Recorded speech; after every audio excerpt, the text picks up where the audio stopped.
Minha infância foi nos anos 90, as crianças brincavam muito na rua.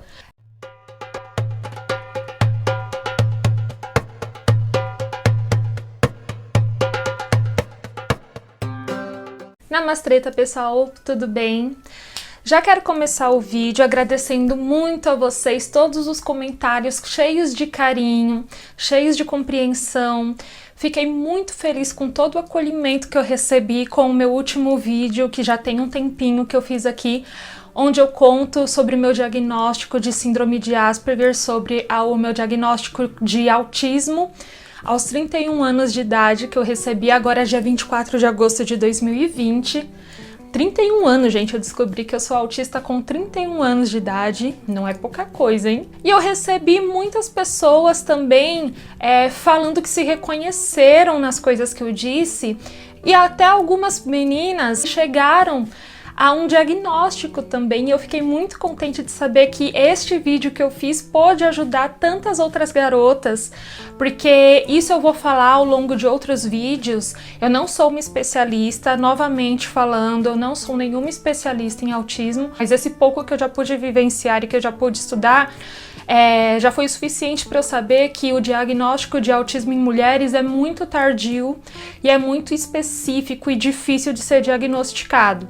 Então é muito comum mulheres passarem vidas inteiras recebendo diagnósticos errados e sendo tratadas como outros transtornos psiquiátricos, ou sendo vistas como apenas ela tem uma TPM muito forte, ela tem um gênio muito difícil, ela é meio esquisitinha mesmo, ela é muito tímida. E aí elas só descobrem que são autistas, se descobrem depois que elas têm filhos autistas, enfim, né? É muito difícil mesmo descobrirem o diagnóstico. E eu fico muito feliz que esse meu vídeo já tenha ajudado tantas mulheres. Falando nisso, eu quero falar sobre duas coisas nesse vídeo de hoje. Esses meus hiatos, né? De ficar um tempo sem postar vídeos e às vezes dar uma sumidinha no Instagram também, que é um lugar que eu também me propus a fazer conteúdo. Quando eu comecei a fazer conteúdo no Instagram, que foi no início do ano, eu não estava com tantas atividades assim, eu estava em trabalho remoto na escola. E eu comecei agora eu retomei minha faculdade de psicologia, que eu havia parado, e eu comecei também a fazer uma pós-graduação e tenho o trabalho remoto na escola. Então eu tô com muitas outras atividades. Mas agora que eu descobri o diagnóstico de autismo, eu consigo entender o porquê de ter fases que eu realmente não consigo dar conta de fazer muitas coisas ao mesmo tempo. Antes disso era algo que eu me culpava muito, era algo que eu me sentia inferior às outras pessoas. Ainda mais quando você trabalha com internet e você vê tantos sites, né, de marketing digital que ficam fazendo uma cobrança. Tem que postar todos os dias, posts que viralizem, tem que ter vídeo toda semana, se puder vídeo 2 vezes na semana, se puder vídeos todos os dias. Eu só consigo focar em uma coisa de uma vez, que é o hiperfoco. Eu tenho pouca energia para lidar com muitas coisas ao mesmo tempo, gente. Infelizmente é assim, sempre foi assim. E eu sempre soube que isso era um grande problema para mim. Se eu começar a engatar demais, chega uma hora que eu bugo e que eu não consigo fazer mais nada. E aí eu fico me sentindo inútil. Então, eu vou pedir compreensão para vocês, já que eu já abri o jogo com vocês aqui do autismo, que vai ter épocas que eu vou ficar sem postar com tanta regularidade, tá? E eu peço essa compreensão, tanto no Instagram quanto aqui no YouTube. Eu quero que aqui seja divertido pra mim. Eu gosto daqui, eu gosto do canal, eu gosto do Instagram, as redes sociais pra mim sempre foram uma válvula de escape. Eu gosto de passear, eu tenho amigos, eu gosto de conversar, mas eu não sou aquela pessoa que vai pra muitos happy hours, eu não sou aquela pessoa que gosta de balada, eu não sou aquela pessoa que gosta de viver em barzinho, eu não sou aquela pessoa que gosta de viver conhecendo gente nova, sabe? É uma demanda de energia muito desgastante pra mim. E eu tenho hiperfocos muito específicos que são difíceis de encontrar pessoas no meu cotidiano que tenham os mesmos interesses que eu. Então, a internet pra mim sempre foi um meio de comunicação mais fácil para eu encontrar pessoas que tenham os mesmos interesses que eu. Tanto que foi por isso que eu fiz o meu blog quando eu era adolescente, foi por isso que eu fiz o canal agora. Fazer do meu prazer, que eu já tenho as minhas artes, né? Eu já sou artista também, e é por isso que eu também não faço da minha arte um trabalho, a minha válvula de escape, sabe? É o meu prazer, a minha pintura é o meu prazer, é aonde eu descanso a minha mente, é aonde eu consigo relaxar. Eu não quero fazer disso um outro trabalho, uma outra obrigação.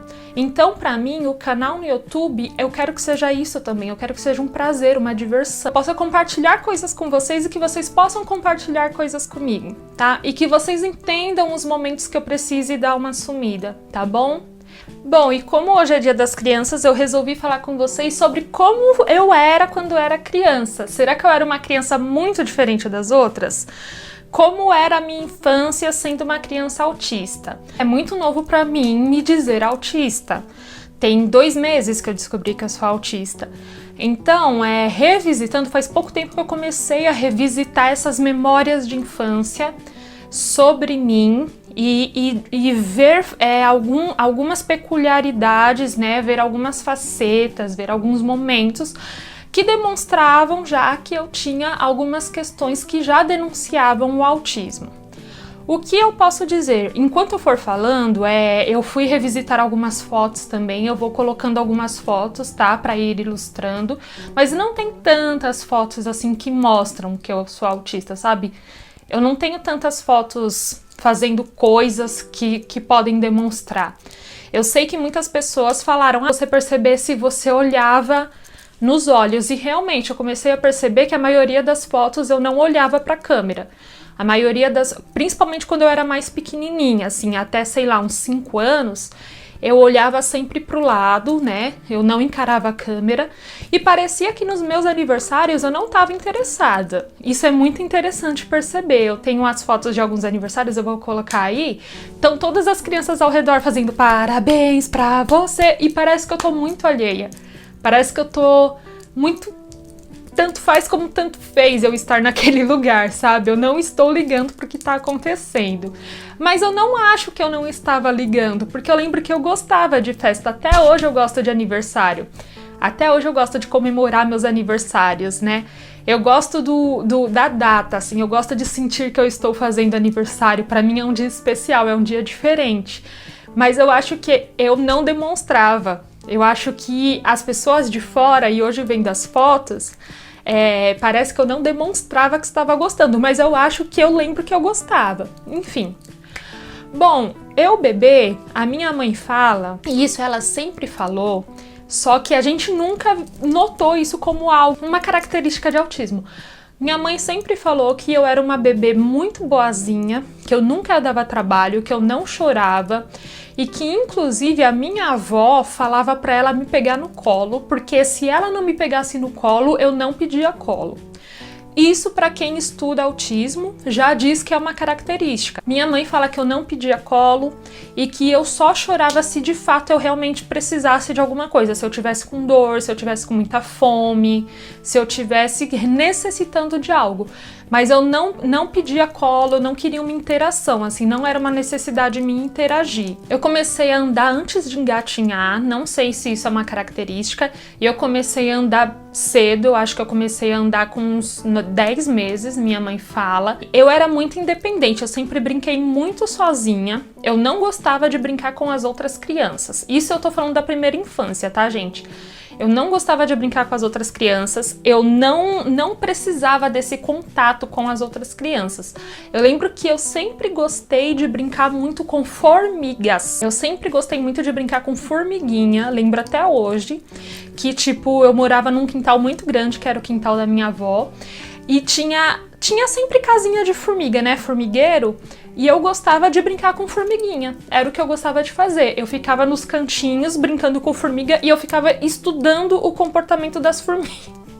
Eu ficava meio que estudando o comportamento delas, eu ficava vendo elas saindo, eu ficava vendo elas entrando na casinha, eu ficava vendo elas saindo com os bebezinhos, e eu fazia maldades, gente. Eu pegava xeringuinha de desodorante, Ai, gente, eu jorrava dentro da casinha pra ver todas saindo, correndo desesperadas. Era cheia de picada de formiga e não me incomodava, gente, é incrível. Não me incomodava porque eu ficava o dia inteiro brincando com formiga.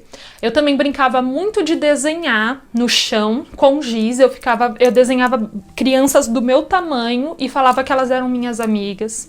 Ah, eu não tive atraso na fala, tá, gente? Eu falei normalmente. Não sei se eu falei antes, eu acho que eu falei na idade normal. Eu não gostava de ir pra escola, eu não fiz pré, porque a minha mãe tentou me levar pro pré algumas vezes, e eu não gostava de interagir.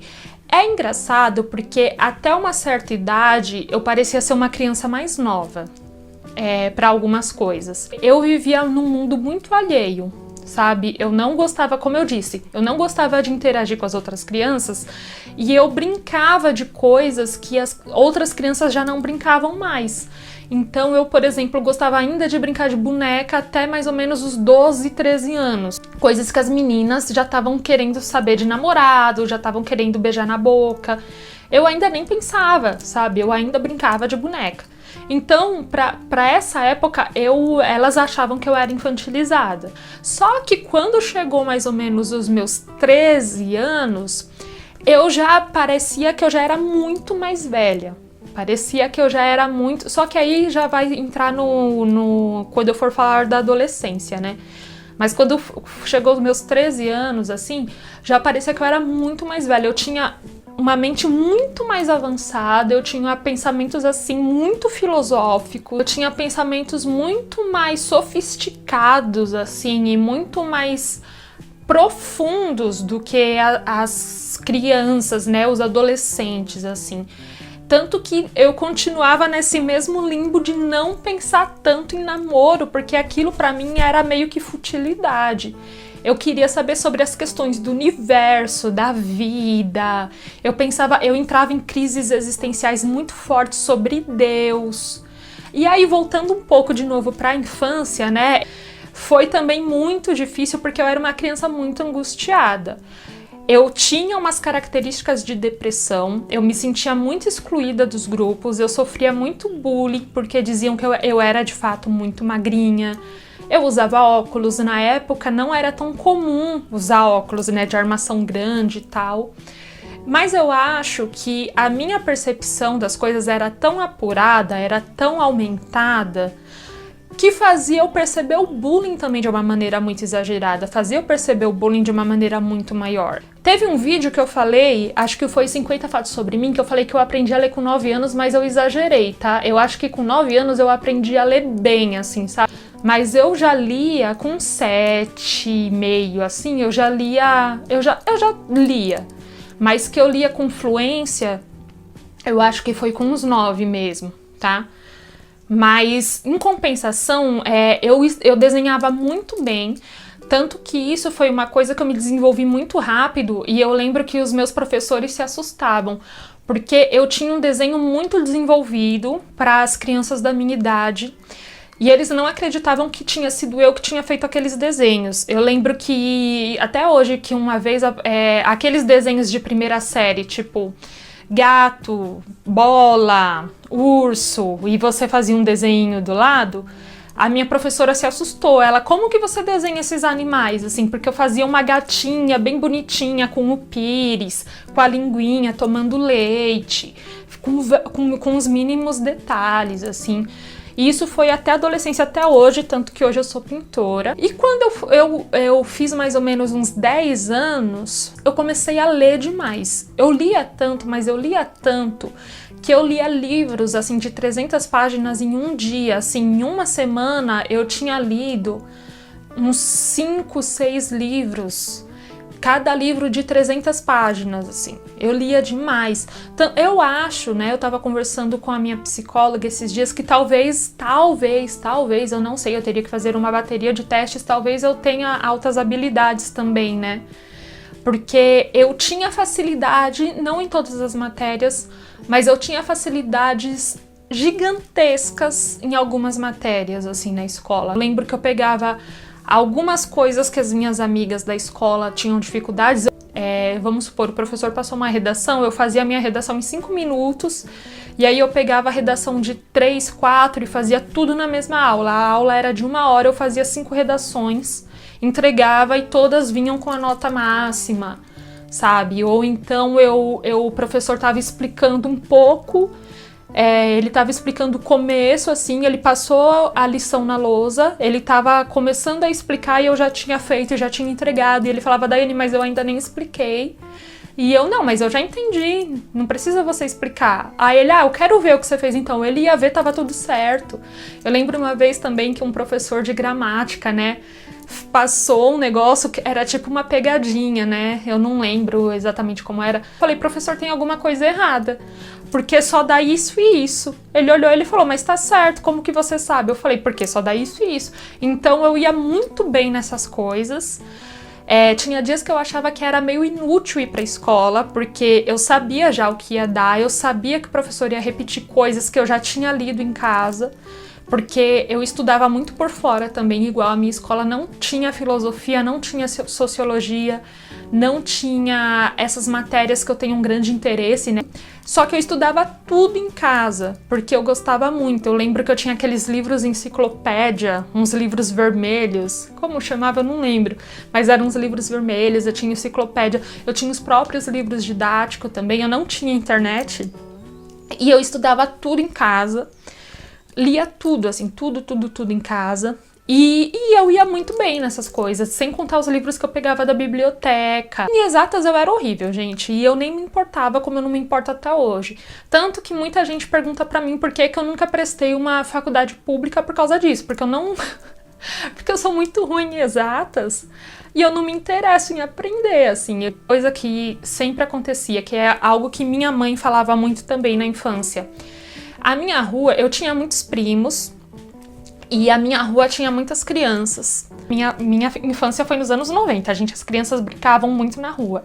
Então a minha mãe e as amigas juntavam todas as crianças para brincar na rua, e todas as crianças iam brincar na rua. Eu até ia, mas eu ficava 3 minutos e corria para casa.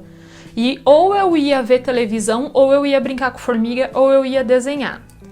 E minha mãe ia me buscar, me levava pra rua. Olhava a rua, 2 minutos, voltava pra casa.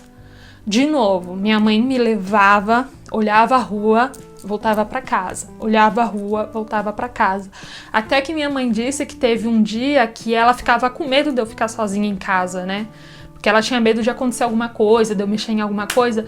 E aí ela bateu nas minhas pernas, ela disse que eu não chorava. E ela disse que isso acontecia muito, eu não lembro, que às vezes ela me dava uns tapas, gente, errado, não dê tapas no seu filho, anos 90, né, tudo era possível. E ela disse que ela me dava uns tapas e eu não chorava. E ela disse que isso era comum, de tipo, eu senti dor e isso eu me lembro, nossa, isso eu me lembro muito.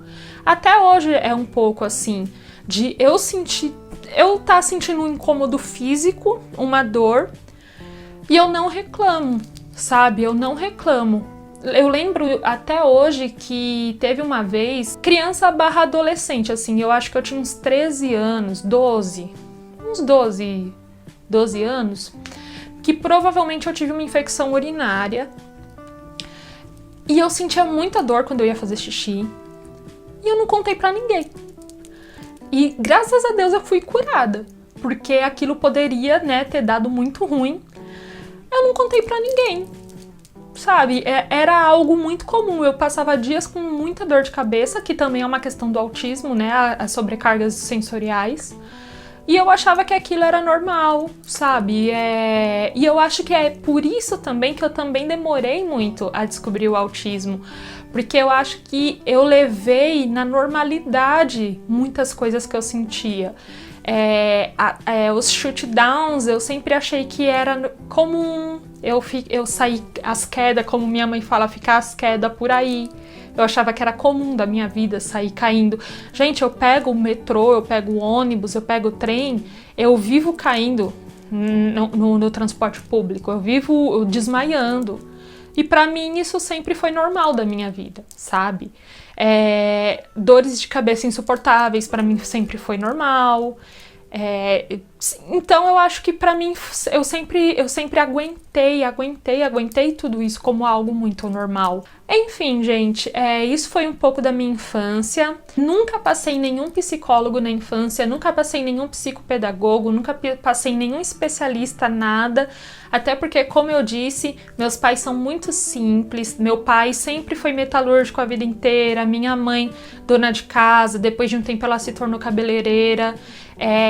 Pouco estudo, a gente sempre foi da periferia daqui de São Paulo, então a gente sempre teve uma educação simples, a gente sempre teve um poder aquisitivo baixo, a gente nunca teve... eu fui a primeira mulher a me formar na minha família, então eu sou a mulher mais esclarecida nessas questões aqui da minha família. A partir de agora, é a partir de mim que as próximas gerações vão ter um pouco mais de esclarecimento sobre essas questões. Então não culpo meus pais de maneira nenhuma, tipo, nem tem por que culpar nada, não tem por que culpar ninguém. Graças a Deus eu tive uma vida muito boa, apesar disso, eu tive uma vida assim, onde eu tive muitas oportunidades, onde eu tive muitos privilégios, lutei muito sim, mas tô aqui viva, tô aqui conseguindo falar com vocês muito bem, tô aqui disposta a ajudar quem eu puder ajudar e tô aqui fazendo meu canal e vencendo minhas batalhas, tá bom? Beijo pra vocês, namastreta. Qualquer dúvida, sigam o canal. Gente, eu nunca fiz isso, nunca pedi pra vocês.